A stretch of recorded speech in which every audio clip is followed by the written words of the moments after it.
Hello everyone, myself Leena Singh Chaudhary from Banasthali Vidyapeeth. Today I am going to discuss about anti-love jihad law. What is anti-love jihad law? On Tuesday 24th November 2020, the Uttar Pradesh government passed an ordinance to deal with unlawful religious conversions. Most media reports have referred to it as an ordinance against love jihad. But the UP government claims that it tackles forceful conversion and not just the alleged phenomena of love jihad. An official note by the UP government read as we have brought out an effective law to check conversion with some stringent punitive provisions against individuals and organizations if found to have indulged in conversion through manifestation of using force, deceit by way of luring into marriage or any other improper manner. Marriage is one of the things mentioned here. It does not look like it is especially directed at interfaith marriages. This also does not apply to the Special Marriage Act.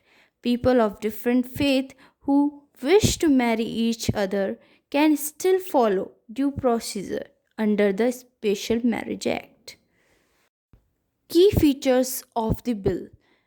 Marriage for the sheer purpose of converting a girl's religion will be declared null and void, with a punishment up to 10 years. Second, forceful religious conversion, including through marriage, punishable with a jail term of 1 to 5 years with rupees 15,000 penalty.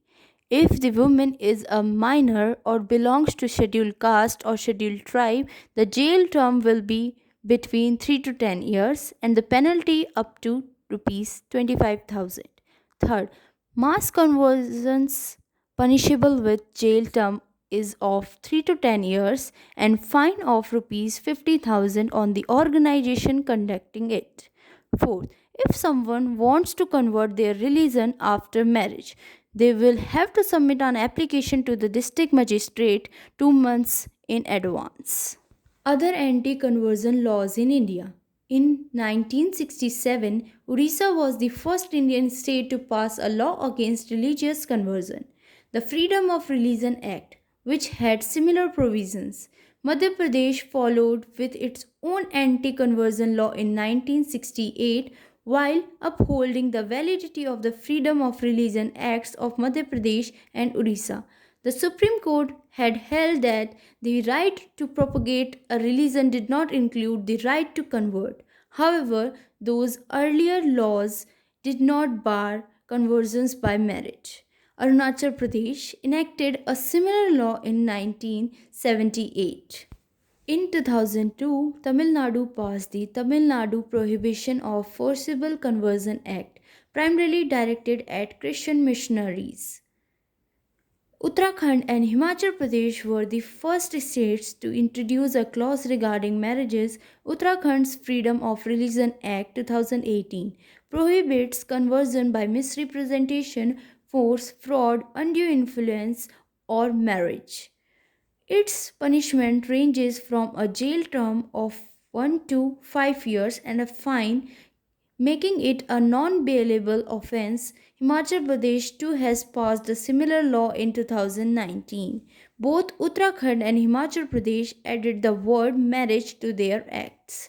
Uttarakhand Freedom of Religion Act and Himachal Pradesh Freedom of Religion Act and said that even if conversion is done for marriage, it has to be noticed.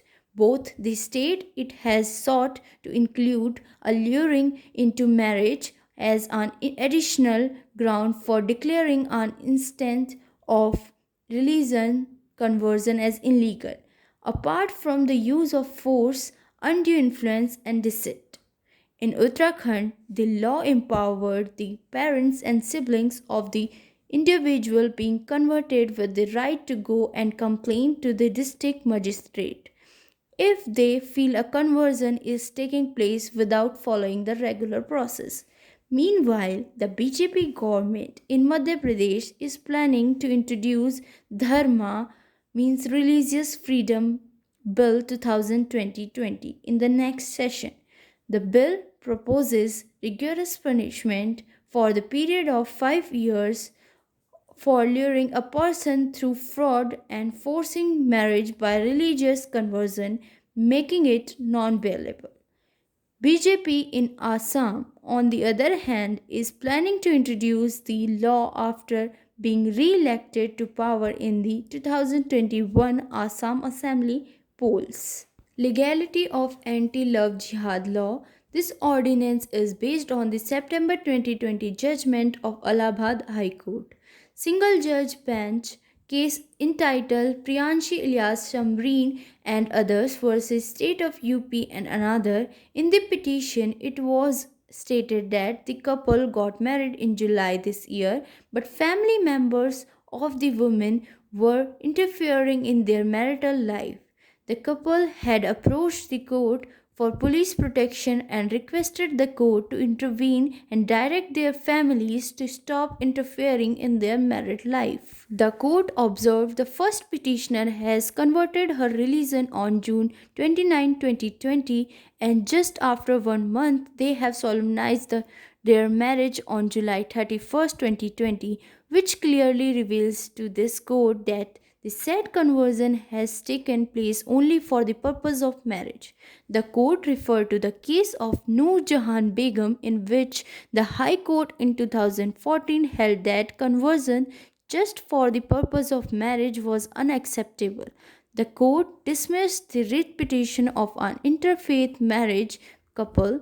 While hearing the case, the single judge bench of Justice Mahesh Chandra Tripathi observed that religious conversion just for the sake of marriage is illegal.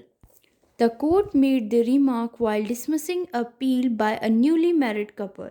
But however, on November 11, 2020, Allahabad High Court has denounced the previous single judge bench decision that religious conversions only for the sake of marriage are unacceptable, saying that decision was bad in law.